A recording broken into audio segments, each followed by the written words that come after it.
This is the Russian Dynamite, Masha Slamovich. Becca here. This is not America's Sweetheart, Davian. It's Billy Starks. And the super fly guy, Trayvon Jordan. This is the fly side fly, Jalen Brandon. Hardcore Princess, Jules Malone. Hi there, this is the Bubblegum Princess, Alexia Nicole. This is the Brazilian Wonder Woman, Christy Jane. This is the baddest black belt, Chennai Kai. This is Kid Bandit. The smash hit Joel Bateman. This is Robin Renegade. Cody Hawk. Brutal Bob Evans. And you are listening to Wrestling with Entertainment, one of my favorite podcasts in the whole wide world. This is Will Emory, and you are listening to Wrestling with Entertainment. Hello, and welcome to the show. It's Wrestling with Entertainment, the only audio experience on the web today, the trusted choice for interviewing all your favorite wrestlers every Tuesday and Wednesday on YouTube and CastBox, sponsored by Rogue Energy and Player One Coffee. I'm, of course, your host, James J., and it's a great day for wrestling, because we are wrestling with Will Emory. That is my name. Ladies, gentlemen, subhumans alike, I am the epitome of professional wrestling excellency. I am your mother's favorite wrestler, and I am the face of the POW Entertainment brand. I am Will Emory, and I do make you jealous. But just remember, it's okay to be jealous. I make a lot of people jealous. I know you're one of them. I know it. I see it. I can see how jealous you are. Yeah. Be jealous. Right through your computer screen. Right through your computer screen. I can see it right in your face. I know you're jealous of me. And where will you be making people jealous next, event-wise? My next professional wrestling match is going to be on July 31st in Chicago Ridge. Title versus title, where I rightfully take back my title as champ. I formerly held... You hear this hardware? I know this is an audio experience here. You see this hardware here? The POW Heavyweight Championship. I held this alongside the Midwest Championship until Magnus King, big as he is and as scared as he is, decided that he was going to cash in his key while I was already down and tired after a long, hard-fought match and stole my prize, the Midwest Championship. But July 31st, Chicago Ridge, POW Entertainment. I'm taking that title back, and I'm back to being champ, baby. Back to being two belts Will, and Will's world's coming back to a full restore is what it is. And correcting a wrong as well. What's that? Correcting a wrong. Oh, absolutely I'm correcting a wrong. I was robbed of that championship to begin with. He had to cash in after I was already exhausted from a good 15, 20-minute match. Leave it to the biggest guy on the roster to do that. Right. That just ain't We'll right. see how big he is after I'm done with him. Magnus, I know you're listening. And where can we find you on social media and your merchandise? Well, you can find me on social media. I'm primarily on Facebook and Instagram. You can find me facebook.com/TheWillEmory, or you can go on Instagram and I believe it's the @ symbol. The Will Emory as well, with no asterisks or anything. It's just the Will Emory, straightforward. EMORY. And merchandise? I do not have any merchandise out at the moment. However, that is going to be rectified here within the next several months. The very first Will Emory t-shirt should be coming to POW Entertainment events here relatively soon, hopefully by the big show, Wrestle Rage. Expect to see some Will Emory t-shirts. However, I haven't revealed, if you go actually on my Instagram page, at The Will Emory, if you scroll down and see the Emory Chicago and the little bean logo, that's going to be on the front of the shirt right there. So, little spoiler alert there for you. All right, giving us a little tease of what the merchandise is going to look like. And you don't have to look for it. All of the links to all his social media will be in the description of the video below, but on YouTube and CastBox. Alright, let's get into it. You mentioned it. You work for POW, face of the company. Can you tell us about your relationship with the company? Well, my relationship with POW is pretty deep rooted because that's actually where, oddly enough, I got started. I had started training with POW back in February of 2011, and I actually just recently here celebrated my 15-year anniversary of my very first match in front of a crowd, which was July 17th of 2011. So I had my first match about 5 months after I started training. I had a brief run where I was kind of like just a bland, gimmickless, heat-seeking missile that was just, that had nothing to him, and I knew I needed to do something. And POW was not only where I got started, but it's also where I first developed my very first gimmick, which was the High Priest. William Jacobs was what I went by for quite some time on the independent scene. I don't know if you've heard about that or not. Yes. But POW is where I kind of like, was kind of like the experimenting ground for the Priest gimmick before I kind of expanded it and went kind of, more regional as opposed to just being in the one company. But since leaving POW back in 2014, I believe it was, I came back at the tail end of 2023, and I'm basically my best version of myself right now. I'm better than I've ever been. I am myself tuned up to 11, tuned up to 100, tuned up to 1,000, whatever you want to call it. I am the best and the most fine-tuned version of myself that I've ever been at any point in my career. And the fact that in almost 3 years that I've only had 3 pinfall losses, one of which was on a cash-in victory, that's very telling. I was the POW Midwest champion for 511 days. I was 2 belts will there for a while. I was holding both the Midwest championship and the heavyweight championship. And I am the current and 2-time heavyweight champion. So I think POW and I do have quite the history because it's where I've done a lot of my best work. So. And what does that kind of mean to you? Mentioning, Champ holding 2 of their major championships, obviously the biggest championship that they have. And, we're not talking about, a short amount of time either. Like, you're holding these championships for, record timing. So what does it kind of mean to you to, hold those accolades and for the company to say, yeah, this is our guy?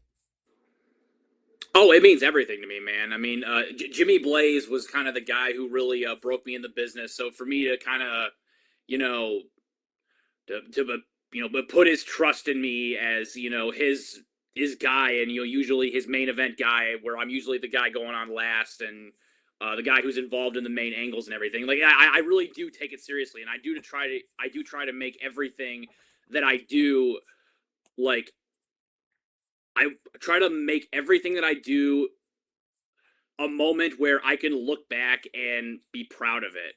Whether it was like the best match on the show or not, it's a matter of, am I proud of what I just did out there? And 9 times out of 10, I'm proud of what I do every single time that I do it out in POW. And it's the fact that I do have the momentum and the wave of success that I have does mean a lot to me. It really does. And when you do win that championship, the heavyweight championship, is that a moment you take in the moment, or is that something that kind of sets in afterwards? Like, wow, I did this.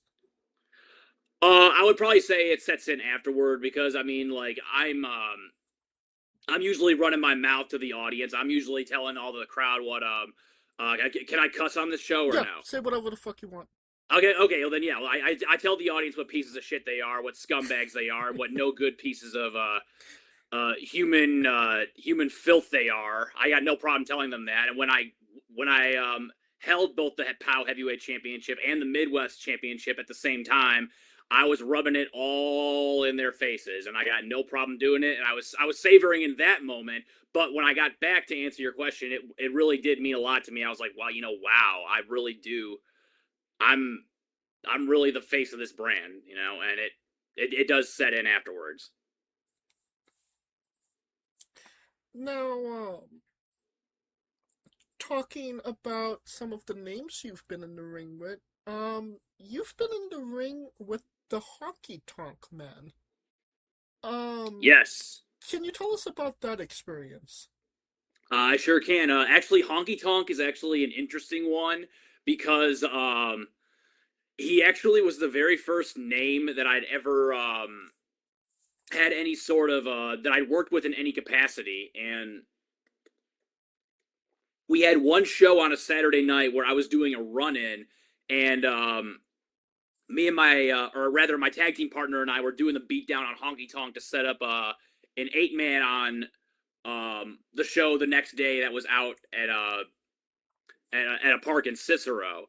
But in the course of this beatdown, I grab Honky Tonk by his hair, and in the process of me grabbing his hair, he starts laying, like punching me, just laying into my stomach as hard as he can, and I was just like, it didn't like hurt, but I was just kind of like confused, like, what do I do? Because I like, he's punching me like as hard as he can in the stomach, and I'm just kind of staring at him, just dumbfounded, like, but eventually we got the beat down back on, and the baby faces came out and did the run in and made the save, and set up the deal for the next day.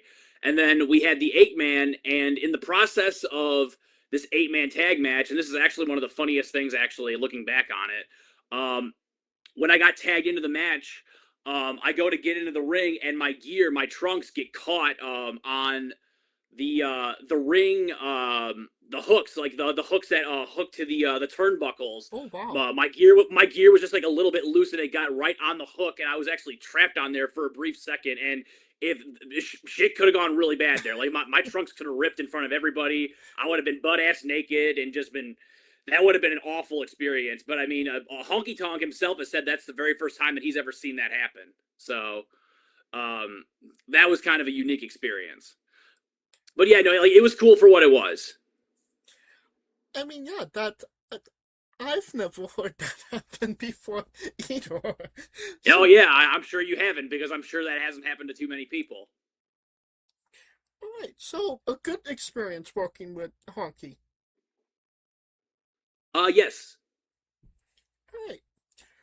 Well, all things considered. Right. Flashing the crowd notwithstanding. Almost. No. Almost. Yeah, no, it didn't happen, but it could have happened. Right. Now let's kind of get into your faction as well, at POW. Will's World. Can you tell us about your relationship with Tiny and Chandler McFleur? I sure can. Well, the entire deal got set up at Wrestle Rage, the big show for POW Entertainment, happened at Melrose Park. We were doing a title for title match, and Chandler and Tiny and myself, we were talking about the whole deal before the match went on, and we know what's best for business, and I know how good Chandler McClure's been. He's been a top star, in AAW, if you know who they are. That they've been a long-standing company in the Chicagoland area, and he's been one of their top guys. Tiny's been in the business forever, and he's always there for me whenever I need him. And we set up the deal at Wrestle Rage, and I got the belts, and then we've been basically been running wild on POW ever since then. There's really not too many people that can hold a candle to us. I mean, Chandler McClure got the better of Mason Perks here in a 2 out of 3 falls match relatively recently, because he's the man, just like I'm the man. We got a win over Noise, Booze, and Tattoos and Terry Allen in a 6-man tag. And honestly, as far as the rest of the roster goes, I mean, POW can throw anybody at us that they want, but I mean, I really don't think that there's anybody who can really. I don't think there's anybody who can touch us, really. I think we're starting to look like the Power Trip is what we are. We're starting to look like the Mega Powers. Except we're not going to implode. Right. This is perfection, is what it is. Like you mentioned, Tiny's been around forever. How did that relationship develop into, yous properly being in a faction together?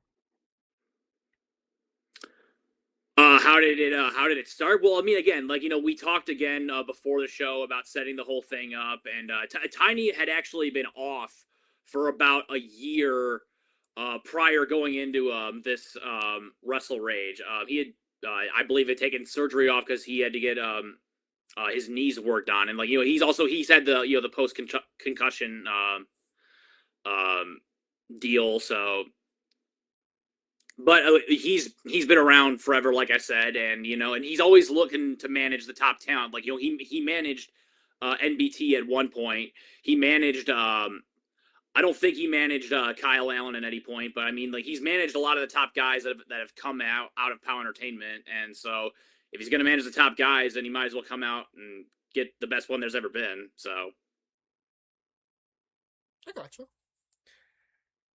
Now, talking about a top guy, you've been in the ring with Matt Hardy. What was that experience like? Oh, that one was awesome. So that was for a company that is no longer around today, but that show that Matt Hardy was the draw for was actually, that show was on the same night when NXT, like, back when like NXT was like kind of like white hot, and it was like the black and gold in like 2015, 2016. Oh yeah. And they were really hot. Well, they had a couple of shows on the road, and they actually had a day show and a night show in Chicago on the same day as this show that Matt Hardy was doing for us. And so because of that, a lot of the people did the NXT day show, and they came to our show at night. And that show that Matt Hardy was on, that I wrestled Matt Hardy on, was the most attended event in St. Joe's Park's history that they've ever taken attendance for. Like any event that they've taken attendance for, that is the largest attendance that they've ever had. They actually had to break the fire marshal's rule because my parents wanted to see the match, but by the time they got there, whoever it was who was at the front says, "No, we're not taking any more people. We're sorry, fire marshal, we can't allow it." But then they explained who they were, and like, "Oh my God, you're William Jacobs' parents? Oh, well, come on in." And then so they got to see the deal. But yeah, they actually broke the fire marshal law as far as how many people were in there, because that place was packed, and that was like the biggest name, I guess, that I've been in the ring with, at least that I can remember. Like, I've been in the ring with Al Snow, Heath Slater, but as far as like Mr. star Anderson? power goes, sorry? Mr. Anderson? I have been in the ring with Mr. Anderson, yes. You could probably put Mr. Anderson up there as well, but Matt Hardy, I would probably say, has the most star power of any wrestler that I've ever been in the ring with, so. Oh yeah. And obviously, obviously it was a big show, and you're going up against NXT. What does that kind of mean to you that, the company was like, if we're going to put Matt Hardy against anybody, it's going to be Will Emery? Well, this was a point where actually where Will Emery was not a thing. It was actually, I was doing the High Priest by that point. But I think it felt really good because it was a vindication of my hard work, because I really wanted to be viewed as one of, honestly, anywhere I go, I want to be viewed as one of the top guys in any, company that I step foot into, because I take pride in my work, and I try to at least, think that I'm, one of the best, in the area at what I do. So that it felt really good to, get the news from, I think it might've been Rough Crossing who told me. It was either Ruff or Scarpone. I can't remember which, but I mean, I felt really, really vindicated and excited for it. Like I hit the gym super hard that week for that match, just to make sure that, we were in full gear, because, I don't get to wrestle names all too terribly often. So, when I do, I try to make it, the best experience that I can. And that requires me being in the best shape I can be. And I mean, I mentioned him a moment ago, Mr. Anderson. What was that moment like, being in the ring with him? Oh, I mean, like, that one was fun. That one was actually one that I didn't know was going to happen until probably like 20 minutes before we went out there, I don't think, because I remember that was a Six Flags show. David Hero does events. I'm not sure if he still does, but I know for a long time he did events for the 4th of July weekend at the Six Flags Great America in Gurnee. And at one of the events, he had Al Snow and Mr. Anderson there. And the deal was that he was running like 3 1-hour shows, if I'm remembering correctly. Like there was going to be like one show at noon, one show at 2, and one show at 4, or something, something to that effect. And we didn't know what the cards were going to be for each show until basically like 30 minutes before the show or whatever. And me, or rather Al Snow and myself against Anderson and Aaron Williams was the first match, and we didn't know what it was going to be the first match until like 15 minutes before we went out there. So that was kind of it was kind of a scare. It kind of got my my heart pumping a little bit. But I mean, like as soon as you get out there, it was kind of like, you know, the crowd at Six Flags are not necessarily like, you know, pro wrestling fans. They're just there to see a good time, and they're not as difficult to entertain and please as like, you know, the diehard wrestling fans are. So I mean, in that respect, it wasn't like, you know, too terribly straining. Like honestly, the most straining thing was probably just the wait before going out there. But yeah, but like it was a really cool experience. Like, you know, yeah, it was I can't really say anything bad about it. I had a blast for what I was doing. So. And I mean, you mentioned like, you know, when you were going into the match with Matt Hardy, you know, you were training, preparing hard, and then with Mr. Anderson, quite the opposite, just kind of thrown in there. Yes. So, Yes, exactly. what do you kind of prefer? Do you kind of prefer that prep time to get yourself ready, or do you kind of like to be thrown into the fire?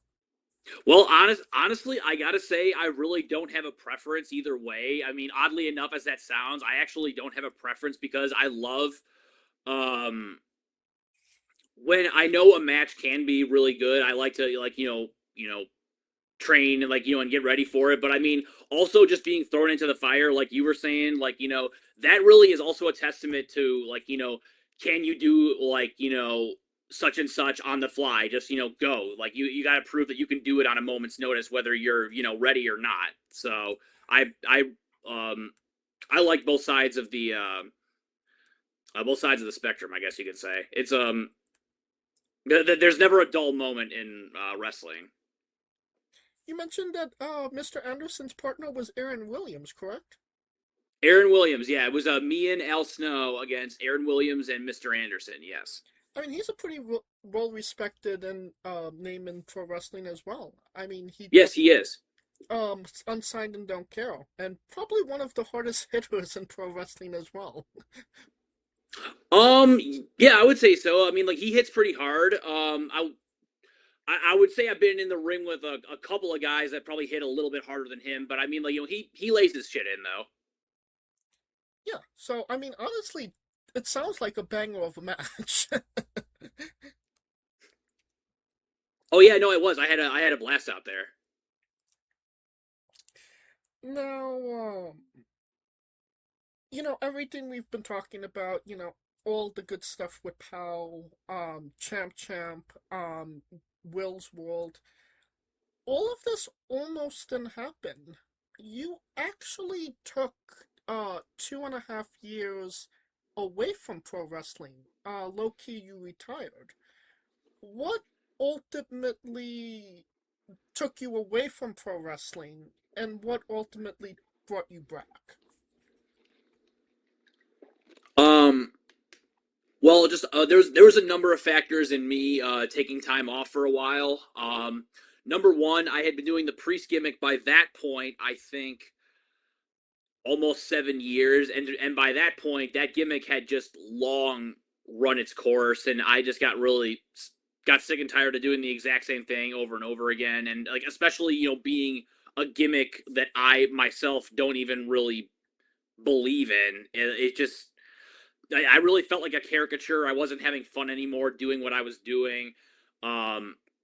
the business I thought was going in a direction that I was not happy with. I have a pretty, and those who have talked to me know this about me pretty well, but I have a pretty strong despise of Matt and Nick Jackson, the Young Bucks, and I really saw the business kind of going where everything that was being regarded as like a wrestling masterpiece was kind of going in the direction of the style that they were doing, and I just wasn't down for that, and it kind of got me down about the business. So between that and also not having fun with the priest gimmick, I had stepped away. But this was also at a time when I was dealing with alcohol abuse issues.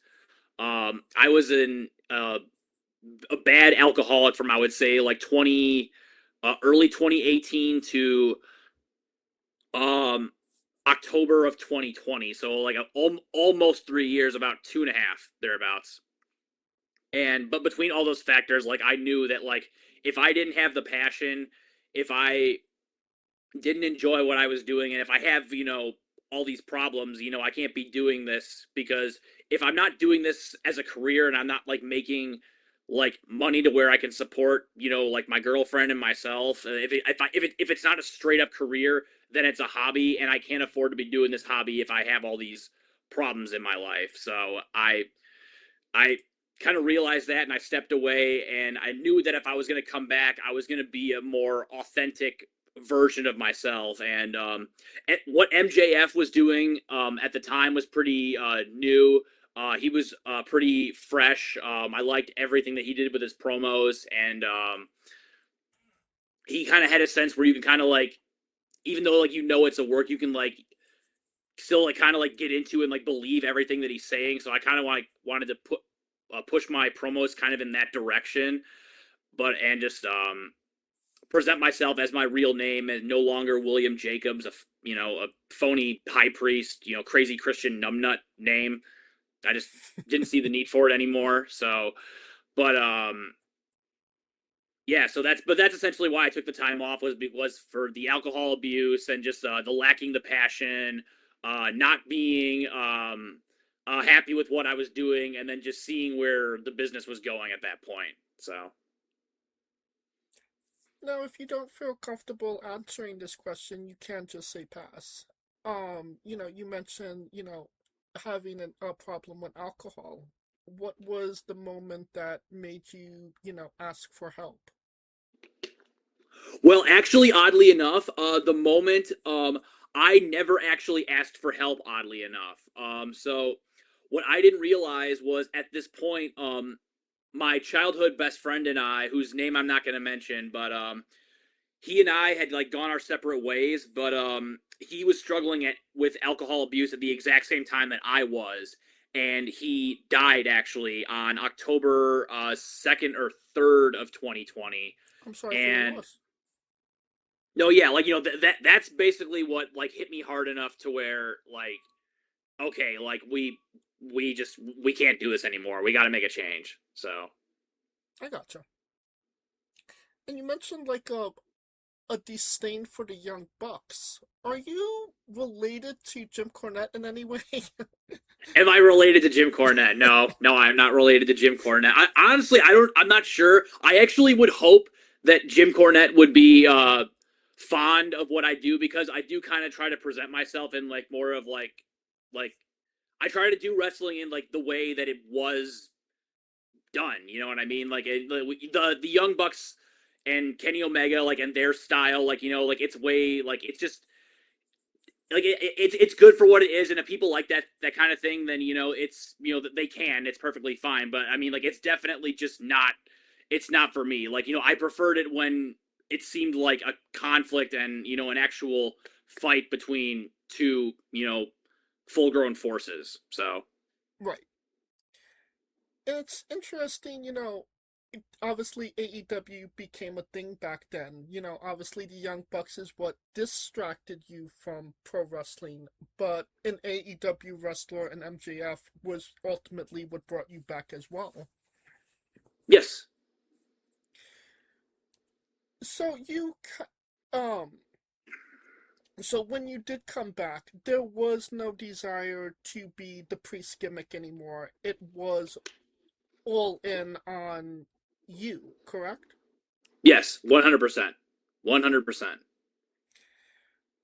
What do you feel is the biggest difference between you now compared to who you was when you ultimately left?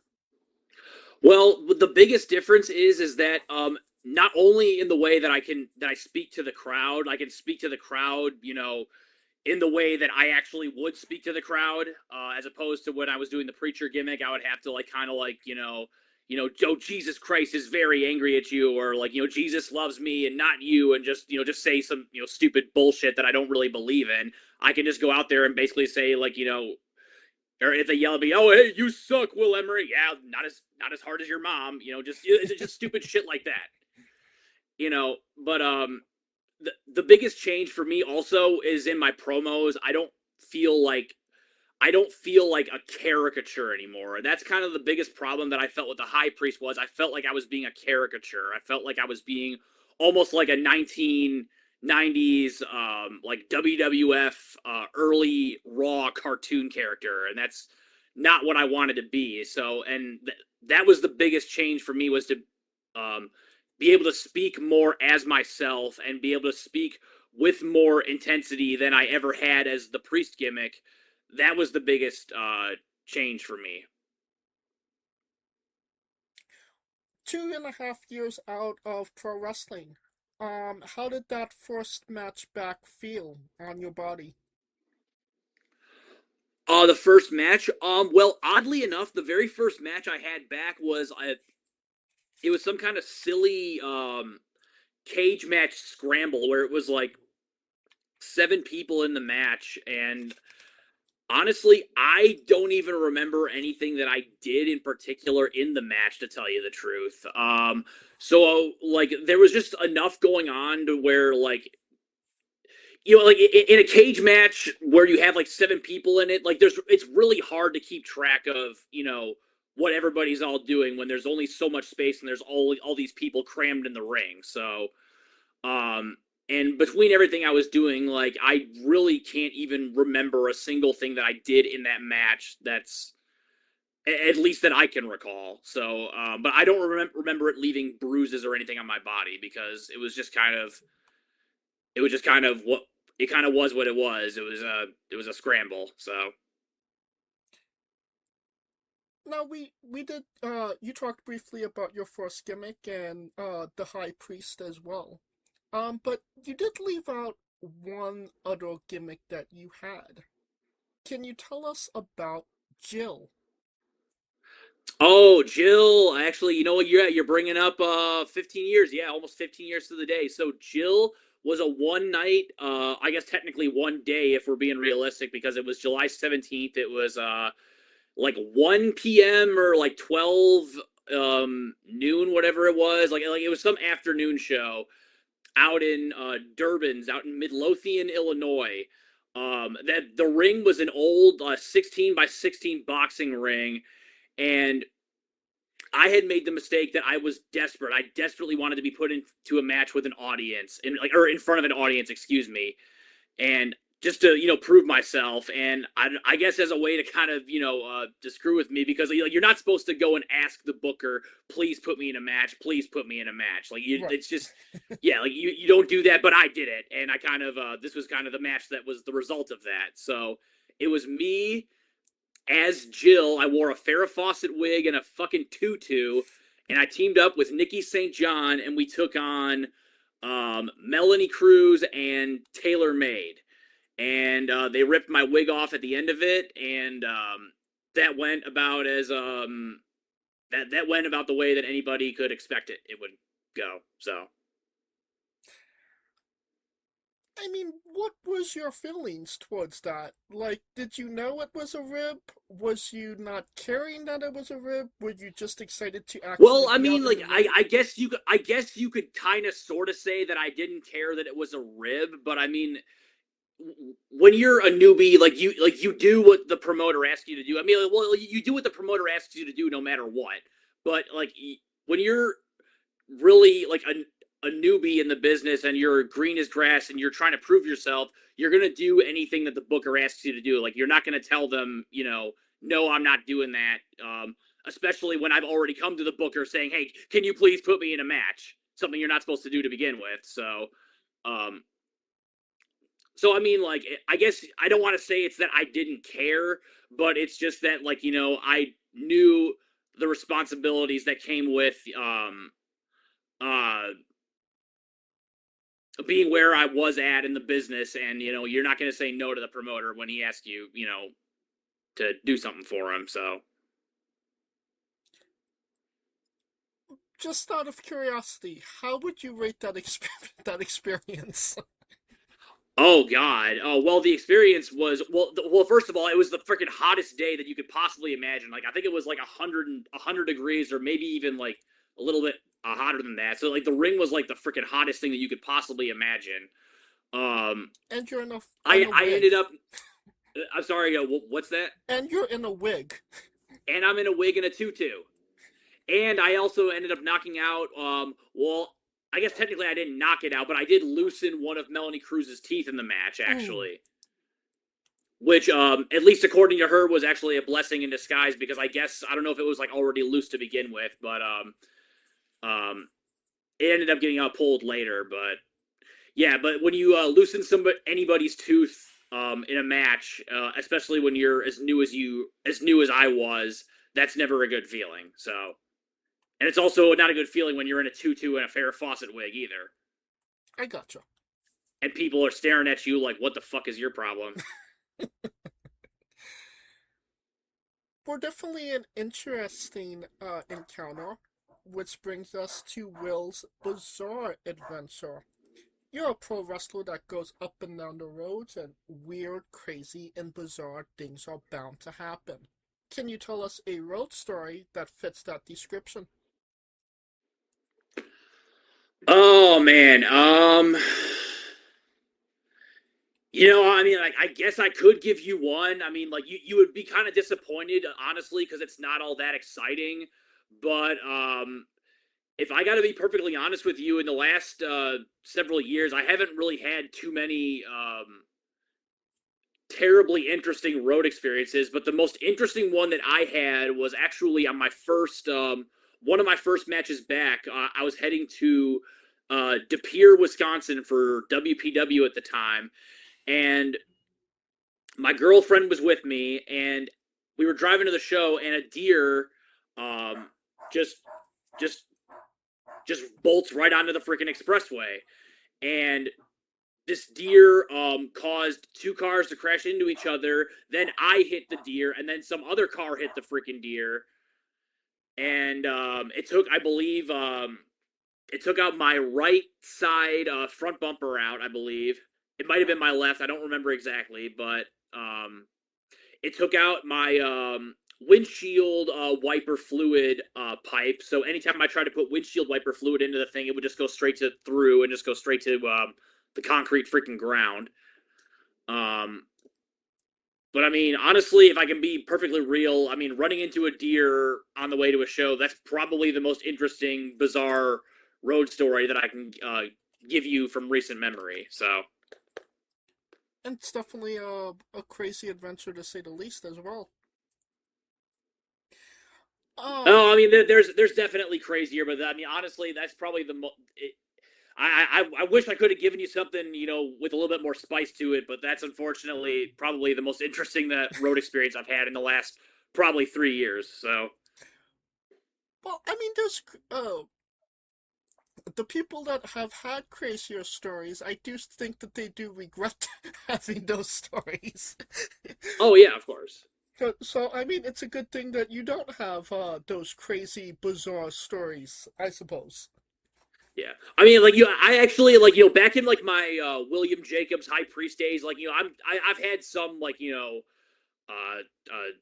like, experiences at like hotels and whatnot, but I mean, like, that was like, eons and eons ago. I mean, I can barely even remember those now. Fair enough. Well, something you do remember is that you are actually a chef. You are a talented cook. Could you kind of tell us about that? Sure. Well, I actually, oddly enough, was getting into which I have my culinary associates in culinary from the College of Lake County, and I had gotten into that field because their degree was for hospitality and culinary management, not just specifically culinary management. So I kind of originally got into the program wanting to get more so into the hotel side of things because I wanted to make that my career while I was pursuing professional wrestling. Well, foolish me, the busiest times for hotels and restaurants and anything related to leisure is the weekends, and that's when wrestling's running shows, so that's not going to work out.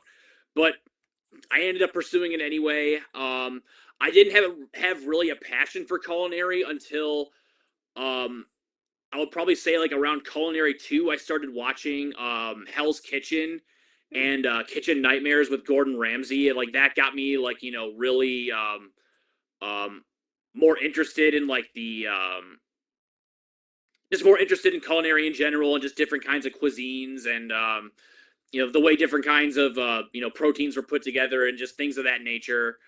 And I ended up taking that with me to a country club where I worked for 3 years. I was the saute guy. I was basically the saute guy, salad guy, and the fry guy, basically all in one for dinner service and lunch service.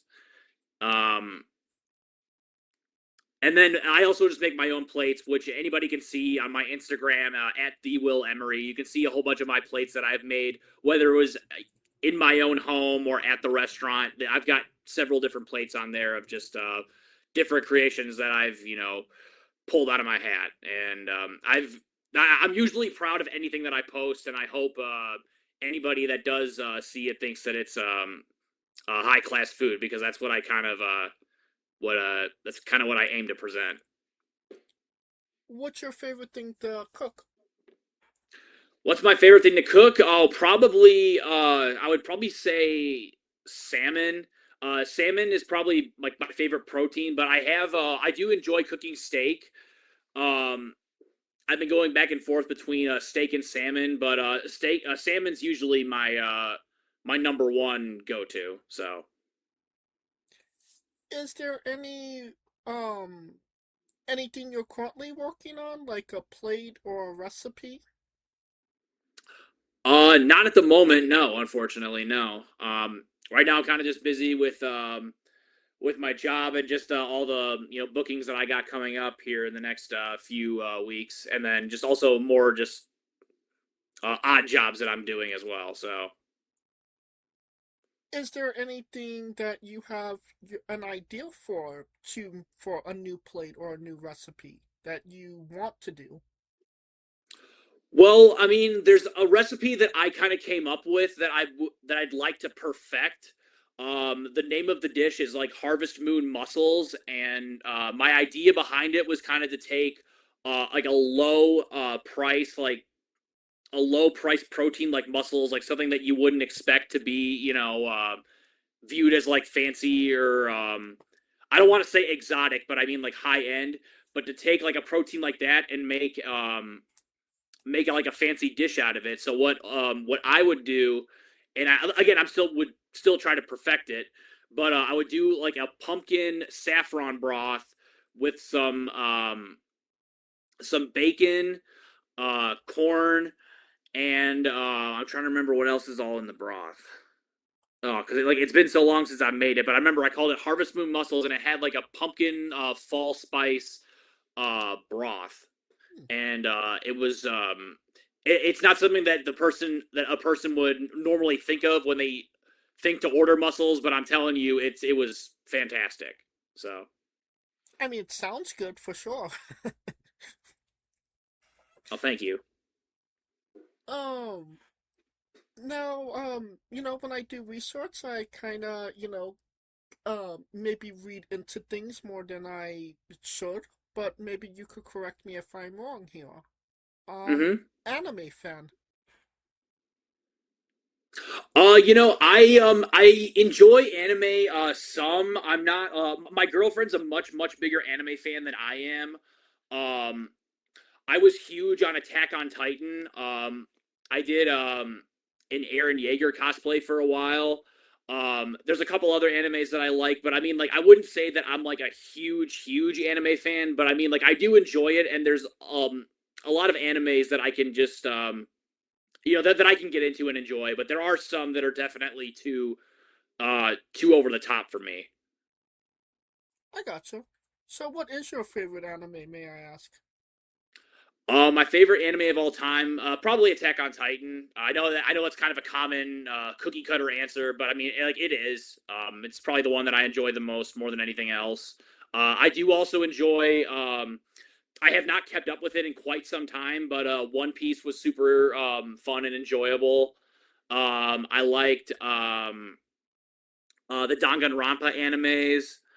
Um, even like the goofy ones, like I'm trying to remember like what the cosplay one was. Uh, it's on the tip of my tongue. My Dress Up Darling. That's what it is. I think that's what it's called. Yes. Like even shows like that, like slice of life animes, I enjoy. But just another one is I believe Erased. Erased is a fantastic anime. Which I recommend that anybody watch because it's just a fantastic story. But usually if if it's too over the top, like I'm trying to think of like there's one that's kind of like Harry Potter like, and like the main character is like obsessed with cream puffs, and like he has like no emotion whatsoever. Like I mean, to me, magic and muscle. yeah, that one to me is just the epitome of rotten. Like you can't get behind the protagonist at all. Like I don't get the whole plot. Like I don't get how we're supposed to get behind the main character at all. Like it just nothing about that show clicked to me. So I mean, like there's definitely some animes that are too over the top, and that's definitely one of them. Well, speaking about Attack on Titan, how did you feel about the ending of Attack on Titan? Oh, I loved it. I thought it was great. What did you think? Um, I was a bit more mixed on it, I would say. It obviously we followed Eren for so long, and then for him just to kind of flip to be the The destroyer of the world. yeah, basically. I'm still not entirely sure how I feel about that. I do like the after ending, where it was just we repeat the cycle. There's always going to be a tree, there's always going to be a Titan, and we're always going to be in that cycle. I just felt like, we followed these characters for so long. I would like to have more of a definitive ending for them, or at least, a satisfying ending.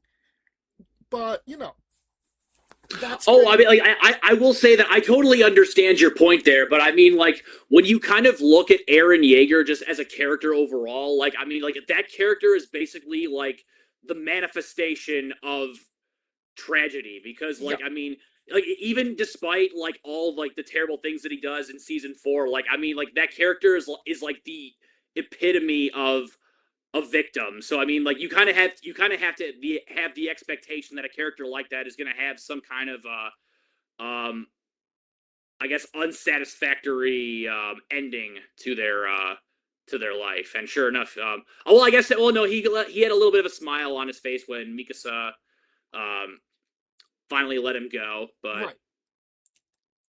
But I mean, like, I personally, I thought it was great. I thought that I couldn't have done the ending better if I was writing it. So. And you also mentioned One Piece. How far are you into One Piece, may I ask? Oh, not very far. Like I'm probably, oh Jesus, very shortly after the time skip. That's how far behind I am. So 500 and maybe like 20 episodes? Probably somewhere around there. Yeah. I don't want to give you an exact number, but I would say somewhere like roughly, yeah, like around like the 500 to 525 range. They just made it back to Saba Odi, correct? This is when they just exposed the fake straw hats, the poser straw hat pirates. That was good. That was hilarious. What has been? It's basically like right at the beginning of the time skip. So I gotcha. What has been your favorite arc so far? oh man, I want to say either Sky Island or Water 7. Oh, definitely. Water 7 is goated. Yeah, Water 7's fantastic. And who is your favorite Straw Hat? Who is my favorite Straw Hat? I gotta say that, a series is usually really, really good when the main character is the best character on the show, and I'm gonna go with Luffy, and Luffy is definitely, in my opinion, the best character on the show. Hell yeah. Now, I don't know if you've seen it or even heard of it, but, being a chef yourself, have you ever considered watching Food Wars? I've watched a couple of episodes of Food Wars. I don't know. I don't remember the plot a lot per se, but I do remember enjoying what I watched though. I remember there was one episode where the main character took a cheap cut of steak, and his dish ended up beating out the one lady's super high end Wagyu sirloin or tenderloin or whatever it was steak. So I remember that one. I mean, I remember I remember enjoying the series, but I just don't remember a lot of the plot per se, off the top of my head at least. So you have seen Food Wars. So, as a chef yourself, how do you view, something like that? Oh, I mean that's one of the reasons why I enjoy it, because they actually do it to where people who are actually in the industry can they can get behind that, and they actually see what they do in the show, and that actually looks like a legit dish, that looks like a legit method of cooking, so and so. Yeah, no, I mean I think I think it's fantastic. Hell yeah. Now, can you tell us about your tattoos and if there's any significant meaning behind them? I have one tattoo, and it has absolutely zero significant meaning, unfortunately.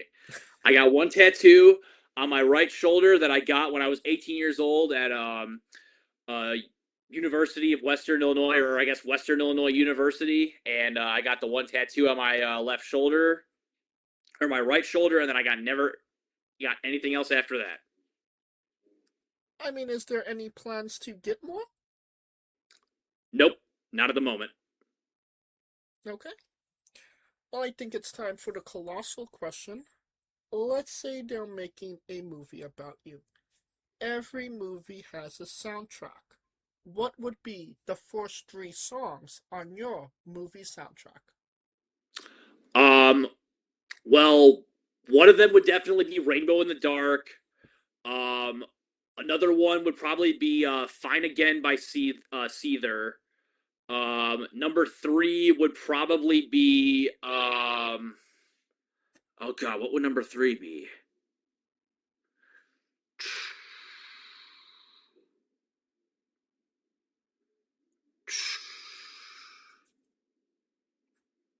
Oh god damn it.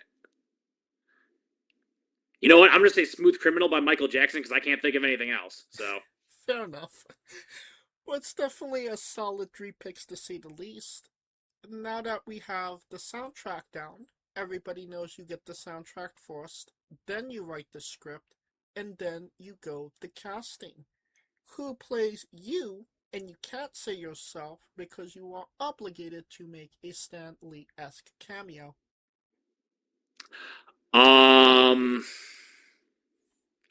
Who is gonna play Will Emery? Who is gonna play Will Emery?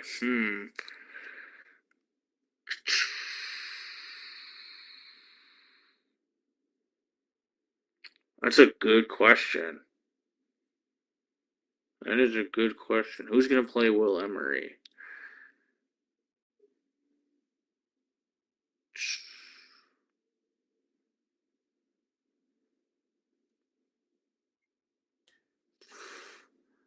I would say if you could put Jim Carrey in a time machine, then maybe Jim Carrey. But we don't have a time machine to put Jim Carrey into. But we have CGI and an unlimited budget, so we could make it work. Oh, okay. Well, there you go. If you can make Jim Carrey look about maybe 40 years younger, then go ahead and cast Jim Carrey. Hell yeah. Now that we have you casted, every movie has a supporting cast. Who would be 3 people significant to you and your story that would be in your movie, and who would play them? Well, my girlfriend Kiki would definitely be one of them. My wrestling trainer, Rough Crossing, who has now gone on to become Ruffo the Clown in JCW, he would definitely be on there. And then Jimmy Blaze, probably the booker and the promoter for POW Entertainment, he would be on there. As to who would play them, oh man,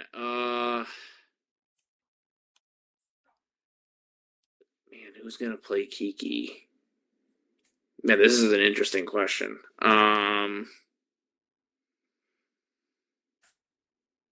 It's also very important that you get the casting right for your girlfriend. Yeah, exactly. That's exactly what I'm thinking of right now.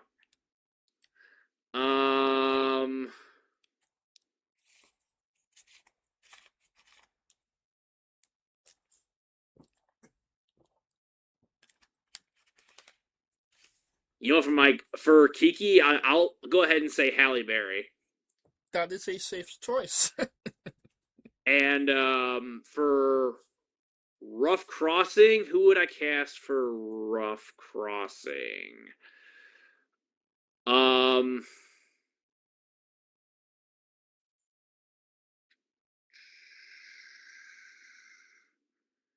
Oh my god, yeah, this is really this is oddly enough the most thought-provoking question actually of the entire interview. Oh god.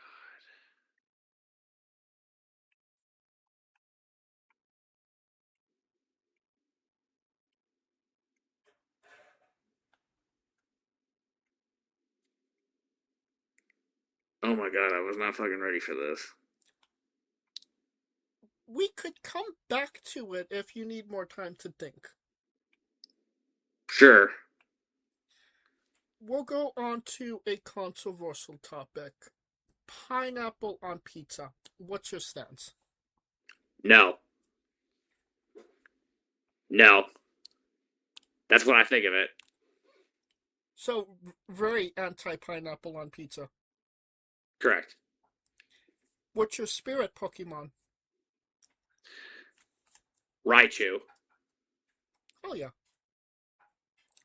We love the late great Tracy Smothers on the show. Do you know the acronym for Thug? THUG. The acronym for Thug. Go ahead and hit me with it. T is for terrible, H is for hell, U is for ugly, and G is for jail, 'cause a Doug can't spell. That's pretty good.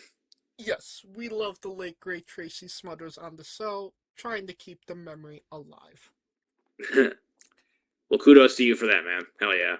I appreciate that.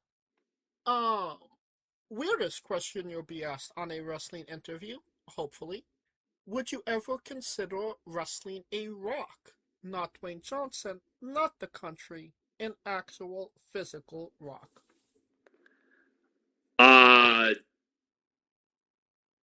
If I can get a match out of it. So I guess if it's big enough and it's shaped weird enough, maybe I can get a match out of it. If you're talking about like a little tiny stone by the sea, I'll go ahead and say no to that, because, I mean, I'll just kick that shit away. I would say it's around the size of a shoe, I would say. Around the size of a what? A shoe. Nah, I probably can't get a match out of a rock the size of a shoe. Fair enough. But just for context, there is a wrestler named Psycho Mike that indeed wrestled a Rock for over 15 minutes in a Tungsten Man match. That's an Iron Man match that lasts for 2 weeks. I bet there was a lot of holds in that match. Oh yeah, and there was weapons. It was no disqualification as well. So yeah. What was there flaming tables? No, but there was scissors involved and paper. Wow. Okay. Have you figured out 2 more actors? You know what? I honestly, if Michael Keaton was a little bit more on the badass side, I would probably say Rick as Michael Keaton, because I mean Michael Keaton is like he's badass as Batman, but I don't really view Rick as like a Batman sort of guy. But I mean, like, I guess I'll say Michael Keaton for Rick, Okay. Rough Crossing, and then for Jimmy Blaze, I'll say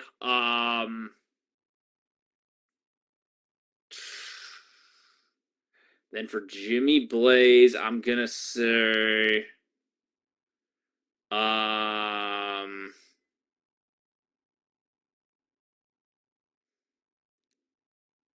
probably Keanu Reeves. Okay. Well, this is definitely sounding like a great movie. A blockbuster to say the least. And you could pre-order the tickets now. No. If only. Oh, absolutely. The link is in the description. On a more serious note, where do you see yourself in 5 years? Where do I see myself in 5 years?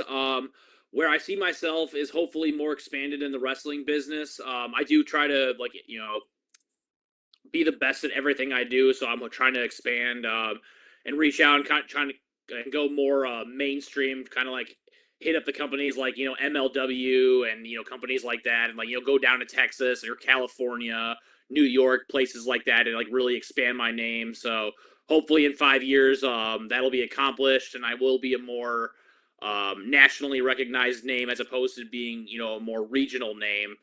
And hopefully I'm not looking to become like a giant monster or anything, but hopefully I put on like a little bit more muscle mass and put on a little bit more size, because I compare my physiques to a lot of the guys that are on TV, and I feel like if that you want to grow, you have to compare yourself to the people who are the best, who are on TV. And there's guys on there like Chad Gable and Ludwig Kaiser and guys like that who blow my physique and my cardio away, and they're the guys who I want to be like, and there's the guys who I compare myself to. So hopefully I get closer to their level of cardio and physical will within 5 years. So there you go. And what is one of your matches that you would recommend people go check out that best shows off you as a pro wrestler? As far as my recent matches, well, I have a couple of them. I would recommend you check out just about any match that I had recently with Kyle Allen, because I had 3 singles matches with Kyle Allen in the last several months, and all 3 of them were good. But if not those, then the main event of this past year's Wrestle Rage, I took on Mason Perks, title for title. It was a hell of a match. As the fat people would say, it was a bacon triple cheeseburger of a match, because it was pretty damn solid. And little spoiler alert, I walked out on top, so that made it even better. So myself versus Mason Perks, or myself versus Kyle Allen, if you need something to entertain yourself with. Can we find those on YouTube? You can certainly find them on YouTube, yep. Perfect. And if they are indeed on YouTube, I will grab a link to one of them and put it in the description of the video below, but on YouTube and Castbox for anybody that hasn't seen them, wants to see them, wants to re-see them after this interview. And since we are nearing the conclusion of this interview, we are wrestling with the 8 questions of doom. Dun, dun, dun. This is our speed round, or bonus round, the round where we see who you really are. Are you ready? All right, bring it on. Excluding yourself, greatest wrestler of all time. Ric Flair. Worst wrestler.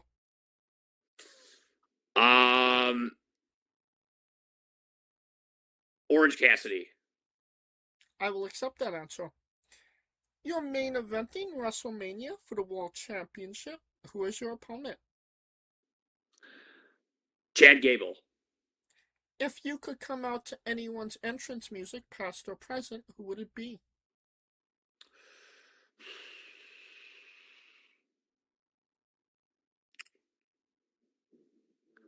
Hulk Hogan just to fuck with people. Finish the sentence. Kayfabe is...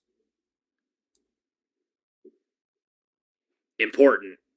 And people don't realize it. We would have also accepted taste great on toast. Squash, vegetable or fruit? Vegetable. It is indeed a fruit. It has seeds. Tomato logic. New Japan wrestler Taichi, his ring gear gets smaller every year, revealing more of himself to the world. My question, what is the appropriate trunks to butt cheek ratio for ring gear?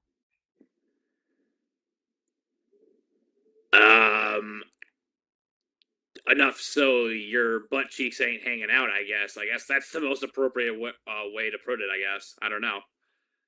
I don't have actual inch numbers offhand, so. So basically full coverage. Yes, full coverage, yes. Gotcha. And the last question, the main event, the thing everybody wants to know. Have you ever had a conversation with a stranger in a supermarket about Darby Allin? No. And that is the correct answer. And that will conclude this interview. Thank you so much for coming on and doing this with me. Oh, yeah, of course. Thank you for having me. And once again, where can we find you on social media and merchandise? All right. Well, you can find me, like I said, on Facebook and Instagram. Facebook.com/TheWillEmory is the URL. Emory is EMORY. Instagram is at TheWillEmory. No spaces, no underscores, no nothing. Just at TheWillEmory. And we got merchandise coming soon, so stay tuned for that. Like I said, if you go down on my Instagram page and look far enough, you'll see the Will Emory with the bean and the Chicago City background.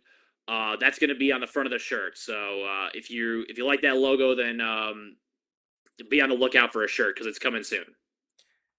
And you don't have to type it into your Google machines. All of the links to all his social media will be in the description of the video below, but on YouTube and CastBox, simply click the link. A new tab will appear on whatever device you are on. You have no excuse. Give him a damn follow. And when he gets merchandise, buy a damn shirt. Of course, thank you for listening. If you like what we're doing, please like, subscribe, comment. But on YouTube and CastBox, this was sponsored by Rogue Energy and Player One Coffee. Join us next Tuesday and Wednesday for new incredible interviews, and follow the show at Wrestling with E, both on Extra and Instagram for information on who we're interviewing, when we're interviewing them, links to those interviews, and so much more. Follow me personally at JamesC993. Right, when I say Wrestling With, you say entertainment, okay? Sounds good. For our special guest, Will Emory, Coleco Yacht, Scooter Dust, I'm James J, and this has been Wrestling With Entertainment. Hey folks, this is the Colossal Mike Law, and you are listening to Wrestling with Entertainment. Enjoy the show, support these guys. We appreciate it very much. We'll see you at ringside.